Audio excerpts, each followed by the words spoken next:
Ассаламу алейкум достар, сіздермен бірге Марфуға Шапиян, әдеттегідей менің каналымда жүздесіп отырмыз. Достар, сіздерге бір кішкене өтінішім бар. Мына төменде көрсетілген инстаграмға жазылып қойсаңыздар және сұрақтарыңызды сол жақтан қойсаңыздар, ал мен осы каналымда ары қарай пайдалы ақпараттармен бөлісе берейін. Ең алдымен сіздерге айтатын дүнием ол міне Рамазанның бітуіне бірнеше күн ғана қалды.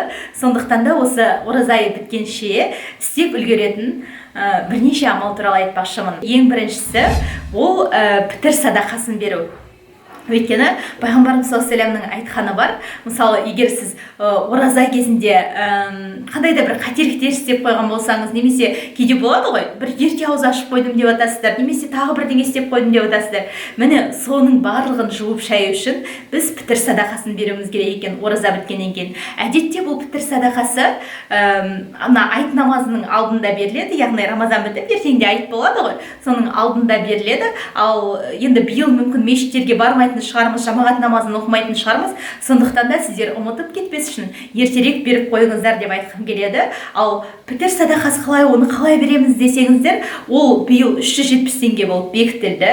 Яғни адам басына 370 теңге. Сіздің отбасыңызда өзіңіз үшін 370 теңге бересіз. Және егер жолдасыңыз болса, жолдасыңыздың жауапкершілігі өзінде және оның балаларының жауапкершілігі жолдасында, яғни.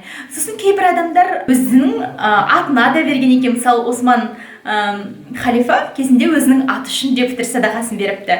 Тіпті қайтыс болған адамдар үшін де пітір садақасын беретіндер болады.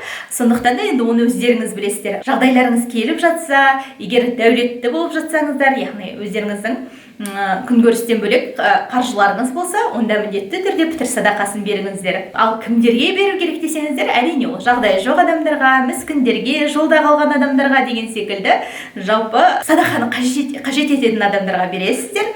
Сондықтан ең бірінші айтатын дүнием осы пітір садақасын беріп үлгеріңіздер.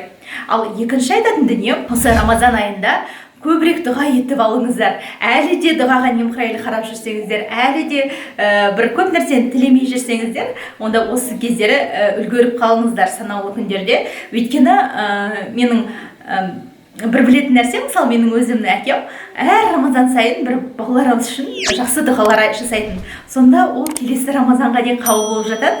Ең кереметі. Одан кейін келесі Рамазанда тағы бір дұғаларын қосатын. Сөйтіп әр Рамазан сайын өзіне қажетін сұрап алатын. Сіздерге де менен берілетін бір кеңес, міндетті түрде жақсылап тұрып дұға етіп алыңыздаршы. Шаршамаңыздар дұға етуде. Және менде алдыңғы видеоларда бар қалай дұға ету керектігі туралы, солардан қарап көбірек дұға етіп алыңыздар. Міне сіздерге берілетін осы мен тарапынан екі кеңесі осы.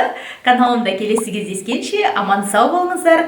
Каналыма жазылып, сұрақ қойып, пікір жазып кетуді ұмытпаңыздар. Инстаграмға да жазуды ұмытпаңыздар. Жан-жақты қолдау білдірсеңіздер, менен де көбірек видеолар болады, Алла қаласа. Келесі кездескенше сау болыңыздар.